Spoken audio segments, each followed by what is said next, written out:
শুধু তোমারই জন্য ধারাবাহিকে আসতে চলেছে জমজমাট পর্ব।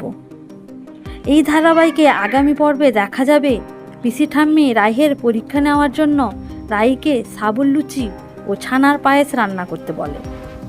আর এই রান্নার কথা শুনে ঘাবড়ে যায় রাহি, কারণ রাহি অন্যান্য সব রান্না জানলেও সাবুর লুচি ও ছানার পায়েস রান্না সে জানে না।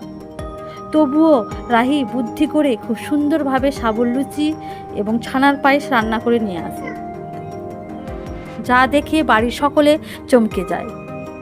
এদিকে তিতলি রাহুলদের বাড়িতে এসে হাজির।